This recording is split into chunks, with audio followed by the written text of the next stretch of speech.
an original podcast from podlatino.com.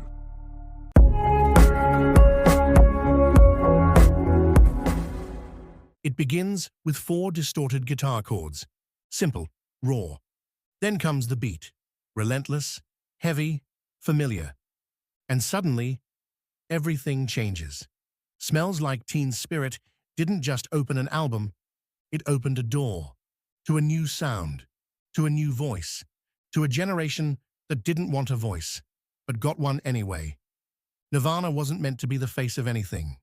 Kurt Cobain certainly didn't want that. He once said, "I feel like people want me to die because it would make them feel like they got the message." But Smells Like Teen Spirit was unstoppable. The title came from a joke. Kurt's friend, Kathleen Hanna, had spray-painted "Kurt smells like teen spirit" on a wall. She meant the deodorant his girlfriend wore. Kurt thought it meant something revolutionary. That's how things often worked in the 90s. Accidents became symbols. Sloppiness became style. Discomfort became culture.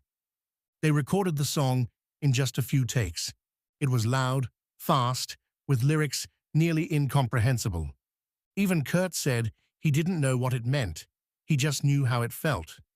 And when the music video dropped, shot in a high school gym with anarchist cheerleaders and bored teenagers erupting into chaos, everything exploded. MTV couldn't stop playing it. Neither could anyone else. People called it the anthem of a generation. But this anthem came with distortion. It was messy, it was angry, and it didn't care if you liked it.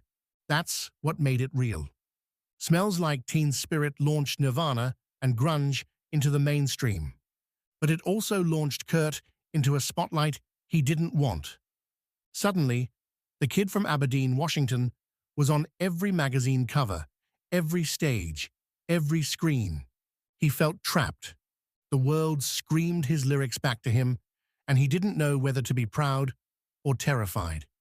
Because behind those chords, behind that screaming chorus, was a person breaking. But that's why it mattered.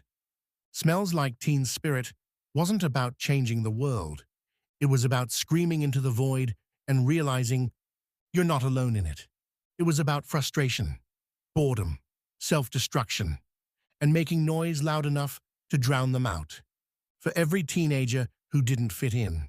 For every kid who felt too weird, too sad, too angry to belong. That riff was a signal flare. Today, the song is everywhere. Movie trailers, commercials, playlists. It's been analyzed, parodied, canonized. But when you strip it down to that first riff, when you close your eyes and feel the drums hit your chest, you're back in that moment. Before the overexposure. Before the tragedy. Back when 3 people walked into a room, hit record, and started a fire they couldn't control. Smells Like Teen Spirit wasn't supposed to define a generation. It just sounded like one.